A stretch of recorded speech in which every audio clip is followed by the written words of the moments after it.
तो चलिए दोस्तों, आज बात करेंगे पैराबोला के एक क्वेश्चन के बारे में। चलिए स्टार्ट करते हैं। सबसे पहले एक आपको पैराबोला दिया है y² = 8x। First of all तो आपको पता होना चाहिए पैराबोला के बारे में कुछ बेसिक फैक्ट्स, जैसे कि y² = 4ax टाइप के जितने भी पैराबोलाज होते हैं उसका इक्वेशन, उसका ग्राफ है वो कुछ इस तरीके से बनता है। So right now this is y² = 8x, और इसको अगर आप y² = 4ax के साथ कंपेयर करेंगे तब आपको यहाँ से a की वैल्यू मिलने वाली है 4ax, a मतलब 2। क्लियर? इसको y² = 4ax के साथ इसके स्टैंडर्ड इक्वेशन के साथ कंपेयर करेंगे। उसके बाद आगे क्या दिया है, एक फोकल कोड है हमारे पास AB। तो कुछ इस तरीके से हमारे पास एक कोड है जिसके दो end points A and B है। ठीक है? So right now A and B lies on the parabola. तो as per the parametric equation of parabola हमें पता होना चाहिए कि पैराबोला के ऊपर कोई भी पॉइंट अगर एज्यूम करना है तो उसके कोऑर्डिनेट होने चाहिए at² 2at। और अभी इस टाइम पे हमारे पास a की वैल्यू 2 है, तो उसको भी अगर इसमें पुट कर दे तो ये हो जाएगा 2t² 4t। क्लियर? और ये जो है ना, ये हमें दिया है, ये इतना है। इट मीन्स यहां से अगर हम देखें तो ये आपको 1/2 -2 इतना दिया हुआ है। ठीक है? अब आगे देखते हैं। Then find the equation of tangent at B। It means हमें ये जो पॉइंट आपको दिया है B, इस पॉइंट पे इक्वेशन ऑफ टेंजेंट निकालना है। तो अब इस पॉइंट पे इक्वेशन ऑफ टेंजेंट निकालने के लिए सबसे पहले तो जरूरी है इसके कोऑर्डिनेट जानना। तो अगर हमारे पास एक पॉइंट है पैराबोला के ऊपर, उसके कोऑर्डिनेट्स at² 2at ले सकते हैं, तो इसके भी ले सकते हैं। तो इसमें क्या करेंगे, इसके कोऑर्डिनेट at1² 2at1 ले लेंगे और इसके कोऑर्डिनेट लेंगे at2² 2at2। क्लियर?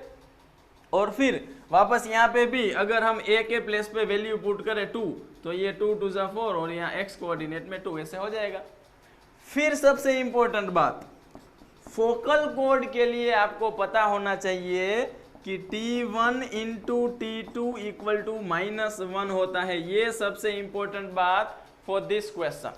क्लियर? सो यहां से हमें पता चलेगा कि t2 जो है वो -1/t1 होना चाहिए।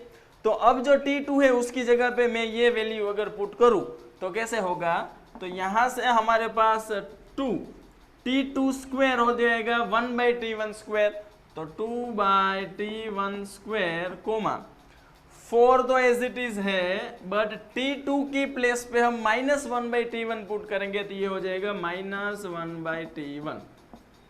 तो अब हमारे पास जो पॉइंट B है उसके कोऑर्डिनेट कुछ इस तरीके से आ जाएंगे। A पहले से हमें दिया है। अब सोचिए हमारे पास दोनों जो कोऑर्डिनेट है पहले अलग अलग थे, वेरिएबल t1 एंड t2, इसलिए हमें इधर 1 लिया इधर 2 लिया। लेकिन अब अगर आप देखेंगे तो दोनों ही पॉइंट में ओनली t1 ही है, तो इसको सिर्फ t अगर बोलेंगे तो भी चलेगा, t1 रखेंगे तब भी कोई प्रॉब्लम नहीं। क्लियर? अब देखिए हमें B की रिक्वायरमेंट है। अब इसमें अगर आपको B मिल जाए, सॉरी t की वैल्यू मिल जाए तो आपको B मिल जाएगा, और t की वैल्यू आपको यहां से मिलेगी। इन दोनों को अगर कंपेयर करते हैं तो क्या होगा, सो 2t² = 1/2 होगा, एंड यहां से y कोऑर्डिनेट को कंपेयर करेंगे तो 4t = -2 होगा। So from here t² = 1/4, so we can say t = ±1/2। और उधर से अगर देखें तो यहां से t हो जाएगा -1/2। और अब ये दोनों वैल्यू को ध्यान में रखते हुए दोनों को सेटिस्फाई करे ऐसी वैल्यू हम निकाले तो t = -1/2, ये आपकी फाइनल वैल्यू होगी। क्लियर? और t अगर -1/2 है तो इसकी वैल्यू यहाँ पे रखो। सबसे पहले t अगर -1/2 है तो 1/t होना चाहिए -2। सोचिए दोनों साइड रेसिप्रोकल कर लिया, तो यहाँ पे जो 1/t मेरे पास है उसकी वैल्यू हो गई -2, और -4 पहले से है तो ये हो जाएगा 8। अगर ध्यान से आप देखेंगे सिर्फ t की वैल्यू मैंने यहाँ पे रखी है। फिर 1/t अगर -2 है तो 1/t² होना चाहिए 4, और ये 2 ऑलरेडी यहाँ पे है तो ये हो जाएगा 8। मतलब फाइनली अगर ये जो t की वैल्यू है -1/2 वो यहाँ पे आप सब्सटीट्यूट करेंगे तो कोऑर्डिनेट ऑफ b है वो 8,8 हो जाएंगे। और अगर आपको जिस पॉइंट पे टेंजेंट फाइंड करना है उसके कोऑर्डिनेट मिल जाए तो फिर कौन सा कॉन्सेप्ट यूज करते हैं, equation of tangent eight given point. तो अब हमारे पास है निकालना इक्वेशन ऑफ टेंजेंट एट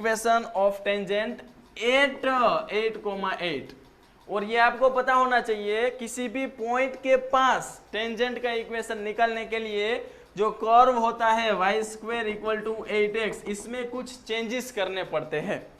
और ये देखने के लिए आप प्रीवियस वीडियोस या फिर डिस्क्रिप्शन में जो लिंक दिया है वो लिंक पे जाएंगे तो डायरेक्टली किसी भी इक्वेशन के लिए टेंजेंट एट गिवन पॉइंट कैसे निकालना है वो मैंने ऑलरेडी आपको सिखाया हुआ है।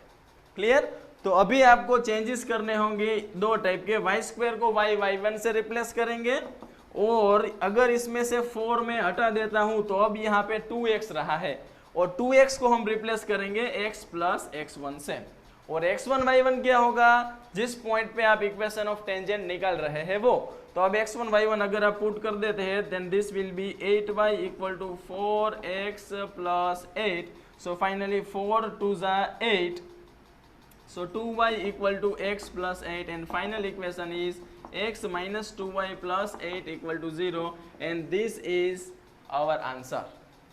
क्लियर? यहाँ से आगे क्या किया है वो समझने के लिए आपको डिस्क्रिप्शन में जो लिंक दिया है वो वीडियो देखना पड़ेगा। क्लियर? बाकी क्वेश्चन आपके सामने है। अब आपको डिसाइड करना है, जनरली स्टूडेंट्स कंप्लेन करते हैं कि कॉनिक सेक्शन बहुत टफ है। अब ये कॉनिक सेक्शन में पैराबोला का क्वेश्चन है, इसको आपने सोल्व किया, आपको क्या फील हुआ ये आपको कमेंट बॉक्स में लिख के बताना है कि ये जो क्वेश्चन है ये इजी था कि टफ था कि मीडियम था। Clear? Thank you so much.